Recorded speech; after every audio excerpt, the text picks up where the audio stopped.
La semana anterior cerrábamos también con una polémica a partir de una publicación de Jacobin, este portal que me parece que tiene sede en Nueva York, si no me equivoco, que decía que el acuerdo de bonos azules de Ecuador no salvará a Galápagos. A cambio de una reducción de la deuda nacional, Ecuador ha cedido el control soberano de las Islas Galápagos a un fideicomiso independiente con sede en los Estados Unidos. El fideicomiso promete invertir de manera sostenible, pero nadie puede hacer que se cumpla. A principios de mayo, una colección de ambientalistas, bancos, bufetes de abogados e inversionistas celebraron un acuerdo financiero para ayudar a salvar a las Islas Galápagos.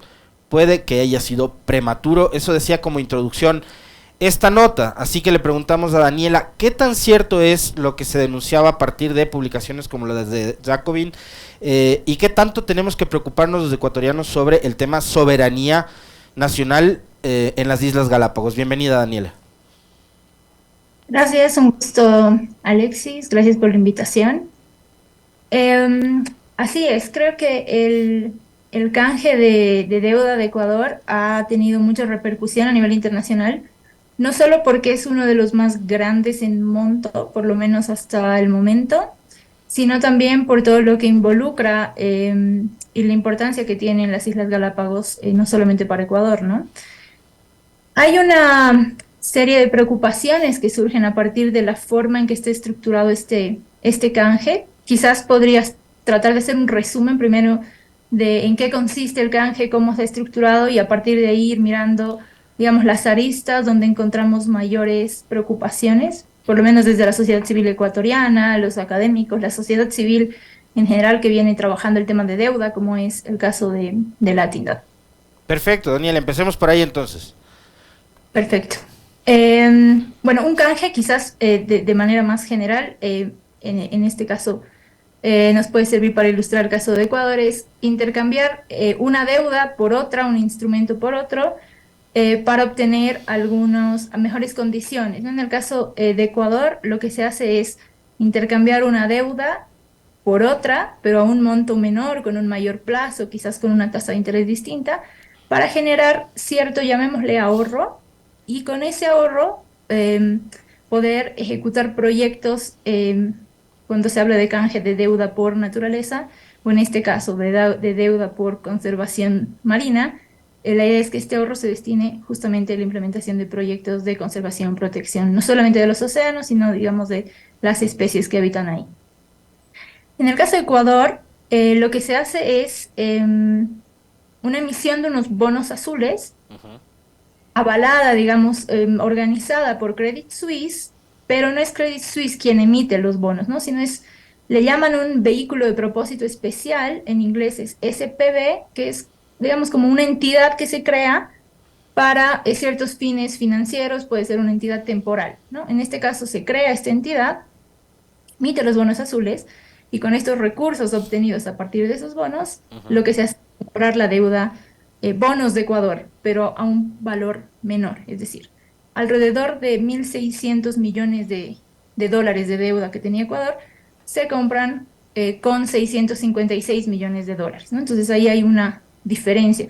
Uno se preguntará, ¿por qué se puede comprar una deuda más cara con un valor menor? Bueno, eso tiene que ver con cómo los mercados en el momento de la operación percibían a Ecuador en términos del posible cumplimiento o no de sus pagos de deuda. Ya sea por un tema más financiero, macroeconómico de la situación de Ecuador, también influye un poco el tema político y en ese momento, quizás para ilustrar así en promedio, este CPB compra cada dólar de deuda de los bonos, llamémosle antiguos de Ecuador, por 0,40 centavos de dólar, ¿no? Entonces hay una reducción importante en esto, pero tiene que ver un poco con la situación en la que los países se encuentran cuando tratan de hacer esta reestructuración o este canje, en este caso de deuda, ¿no? Entonces esto tiene que ver también con temas más estructurales de cómo funciona la arquitectura financiera, ¿no? No solo en el caso de Ecuador, sino en general. Y aquí un factor importante para mencionar es que cuando se emite estos bonos, se obtiene una buena tasa de interés, pero gracias a que se contaba con dos seguros, ¿no? Con dos garantías, mejor dicho. una garantía del BID por 85 millones y una garantía de la Corporación Financiera de Desarrollo, de DFC, de Estados Unidos, que, digamos, emitió una garantía por los 656 millones, que eran el bono, este bono azul, ¿no? Por si se diera una situación de incumplimiento por parte de Ecuador. Entonces, esto favorece a que se emitan a una tasa de interés relativamente baja, pero después la tasa a la que esta SPB, que es la que emitió originalmente los bonos, le, digamos, recompra la deuda a Ecuador, es una tasa más alta, ¿no? La tasa, hasta donde tenemos información, inicial era de 5,5%, 5,4, 5,5%, y la tasa de interés a la que se está recomprando la deuda de Ecuador es de 11%. Entonces ahí hay por lo menos 5,5 puntos porcentuales que, digamos, se pueden considerar como costos de transacción que son bastante altos para una operación de este tipo. Y la segunda parte ya del bono, con esto cierro, tiene que ver con cómo se van a destinar estos recursos ahorrados ya por parte de Ecuador.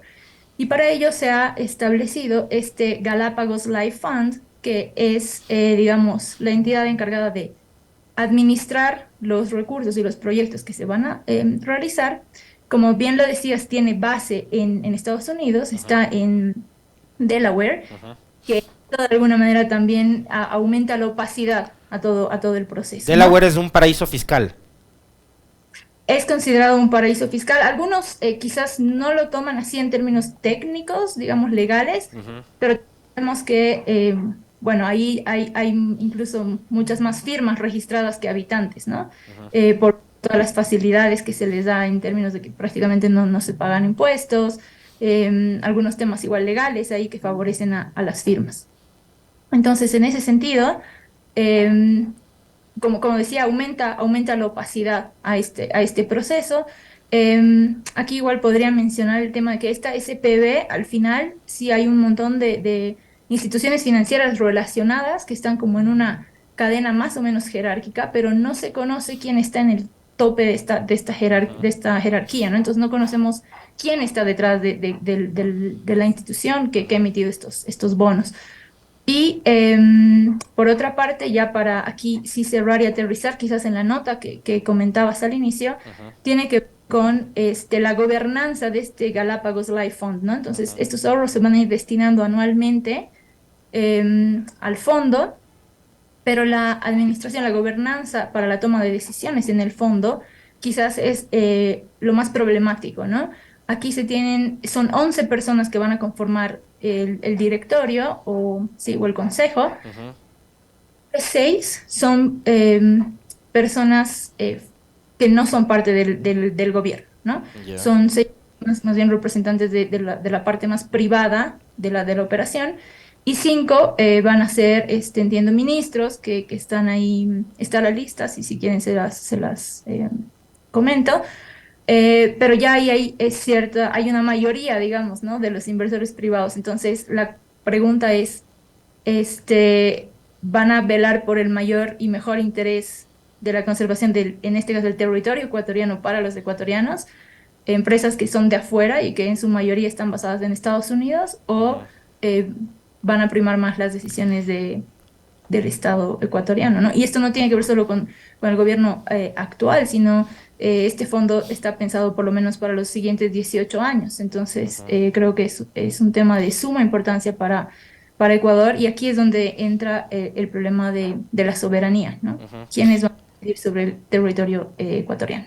De acuerdo, Daniel. A ver, en la nota de Jacobin, a propósito de este tema, dice: según el acuerdo, los fondos de conservación serán gastados por un fideicomiso especial, bueno, será administrados también, ¿no? Pero llamado Galápagos Life Fund, una compañía de responsabilidad limitada registrada en Delaware, todo lo que nos ha dicho Daniela, tal cual. Está dirigido por 11 directores, 5 del gobierno de Ecuador y 6 externos que van desde administradores de inversiones con fines de lucro. ¿Quién va a elegir a estos 6 integrantes privados, que me imagino yo lo que harán es, digamos, pensar en la mejor utilización de dichos recursos, quizás no pensando en los niveles de gobernanza o de desarrollo de las islas, sino pensando en la alta rentabilidad probablemente de las inversiones que están cuidando, defendiendo? Sí, completamente. Ese es uno de los puntos más preocupantes, creo, que se da, que está bien recogido en ese artículo. De hecho, Latindad, junto con otras organizaciones de sociedad civil de Ecuador y otras del movimiento de deuda, hemos preparado una investigación sobre un poco cómo estaba estructurado este bono, cómo digamos, se ven las perspectivas hacia adelante con la poca información que hay, porque sí, aquí otro punto es la Ujú, reducida transparencia, ¿no? Y ahí es donde, por ejemplo, no conocemos cómo se va a determinar quiénes van a ser estos 6 representantes externos del gobierno que van a estar en este consejo o en esta, sí. ujú, Y por otra parte es lo que tú dices, completamente. Aquí hay muchos quizás intereses del sector privado para haber optado por reestructurar la deuda, ajá, porque no es filantropía, evidentemente. Y aquí sí, por eso es una cuestión de suma importancia, porque hasta qué punto estos inversores privados no van a velar por lo que, como tú bien decías, ujú, es más rentable, qué tipo de proyectos se van a elegir, ujú, además, a qué empresas se les va a destinar. Y aquí igual hay algo importante, ¿no? Estos seguros, estas garantías y demás están muy bien estructuradas para cuidar el pago de esta deuda. Pero cuando uno va hacia abajo en el downstream de los proyectos, no se tiene ninguna garantía. De hecho, en caso de que por algún motivo Ecuador no destine los recursos anuales comprometidos o hay alguna falla en la ejecución de los proyectos ujú. implementados, no se tiene como una penalización o algún tipo de respaldo, por lo menos para los territorios que están ahí. Y para cerrar, no se ha tampoco, entiendo, consultado, por lo menos no tenemos información con los habitantes de esta región, ¿no? Que al final, y quienes trabajan también, digamos, en términos de la pesca y Ujú. demás, todo lo que está relacionado a las islas. Entonces, también es un punto a considerar, la falta de transparencia, la poca inclusión de la sociedad civil, de la ciudadanía y principalmente el tema de los intereses del sector privado. De alguna forma, se estaría privatizando la deuda y privatizando estos recursos naturales de Ecuador, ¿no? Dentro de los, en cambio, 5 representantes que tendría el Estado, se incluye el presidente de Consejo de Gobierno de las Islas Galápagos. ¿Qué nivel de influencia va a tener él y, digamos, en esa medida también, Daniela, el gobierno de Ecuador sobre la administración de las islas? Políticamente, ¿qué pasa? Hasta donde tenemos información, tienen algún tipo de influencia técnica en los proyectos, Ujú, pero eh, no es mucho más que ello, ¿no? Entonces, por eso es que surge la preocupación al final, y además, por un tema hasta de mayoría, ujú, es, eh, no sé si realmente tenga el peso suficiente. La opinión, ni siquiera opinión, debería ser la decisión, ¿no? De los representantes del gobierno. Incluso acá es llamativo que también se incluya el Ministerio de Defensa, ¿no? En este tipo de, mm, de consejo, y quizás también se debería haber incluido otros ministerios que también tienen relativa importancia con las islas, ¿no? ajá, Turismo, el mismo Ministerio de Finanzas. ujú, Pues creo que hay muchos cuestionamientos alrededor de, particularmente el fondo, más allá del tema del canje, de la parte financiera. La preocupación central está centrada en este fondo, en este fideicomiso y ujú. cómo se va a manejar, utilizar, destinar y si va a haber un tipo de rendición de cuentas después, ¿no? Sobre los impactos que tendría. Hay otra cosa, el fideicomiso escuchará solicitudes de financiamiento de proyectos locales y desembolsará el dinero en consecuencia, dice la nota.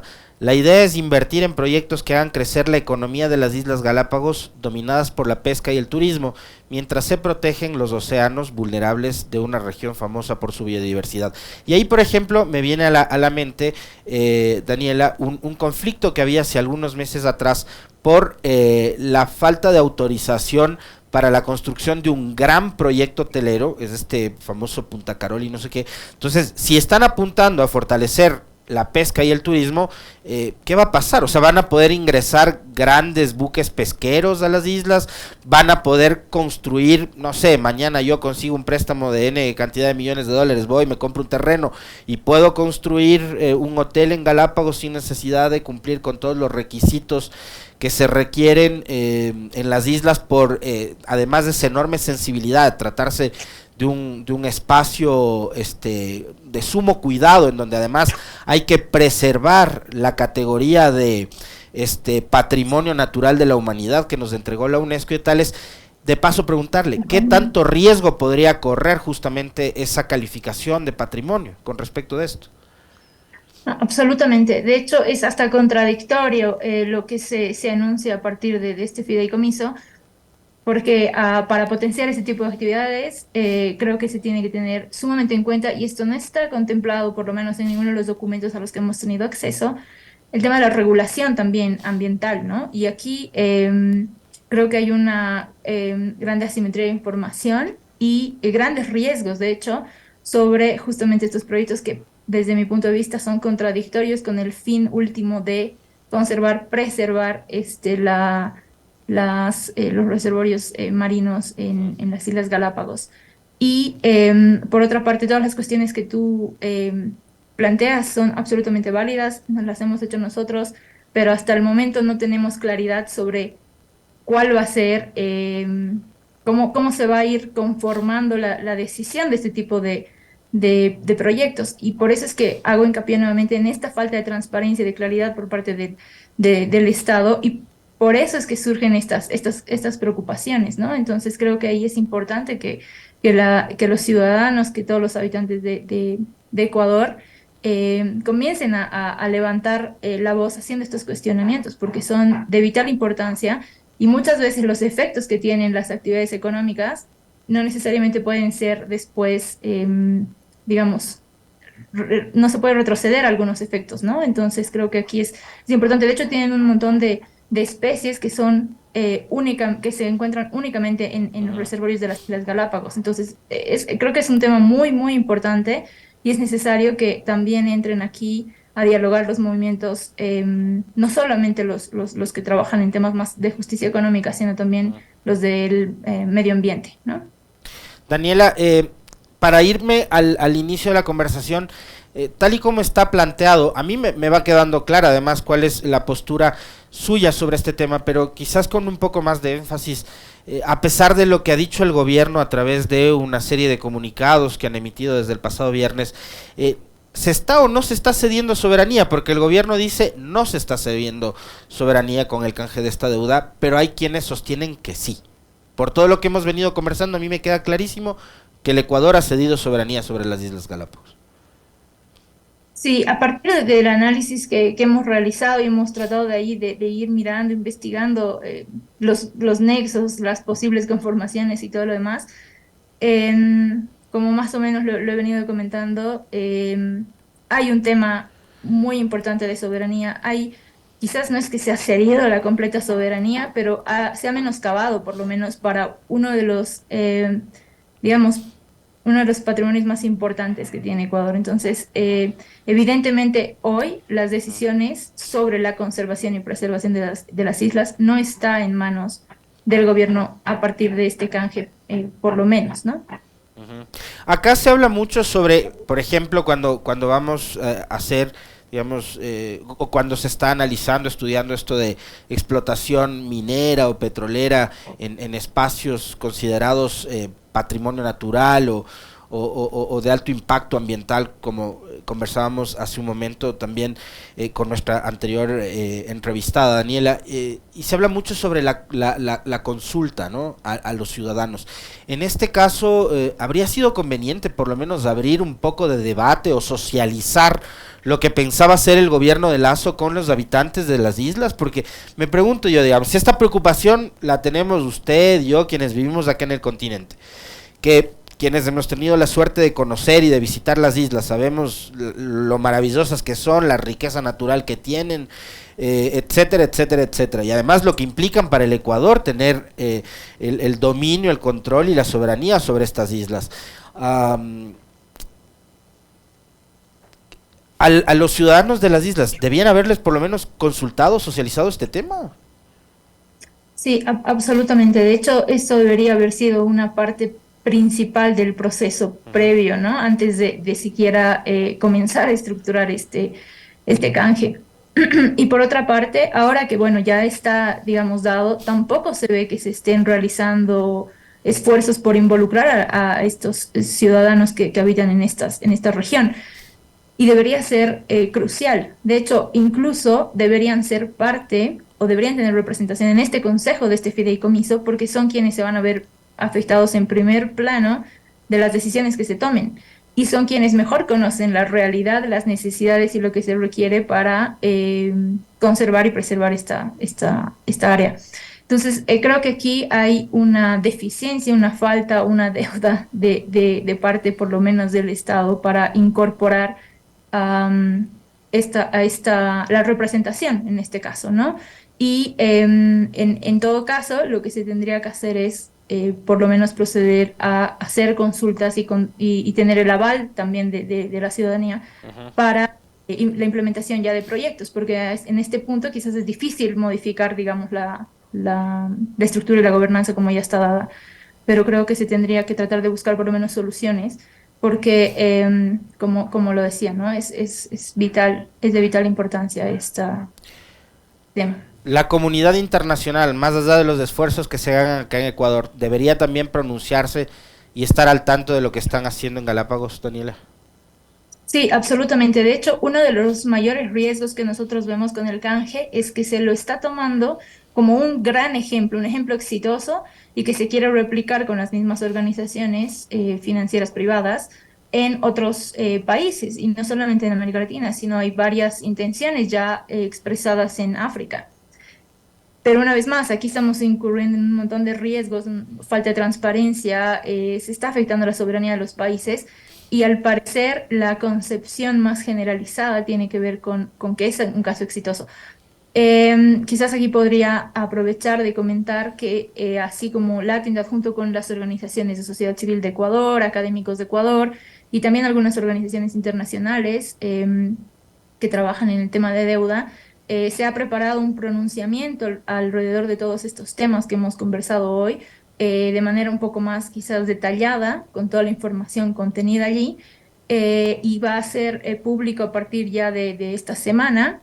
Y va a estar abierto, por supuesto, a seguir sumando firmas y adhesiones de organizaciones o personas individuales que quieran sumarse al pronunciamiento y expresar esta preocupación, ¿no? Porque la idea es que no solamente la discusión se quede en Ecuador, sino esto tiene que ver con problemas también más estructurales de, como mencionaba al inicio, la arquitectura financiera y que deberían ser, digamos, tomados en cuenta más bien en lugar de un caso de éxito, quizás como puntos de alerta para futuros canjes, que es un tema que ha vuelto en estos últimos años, ¿no?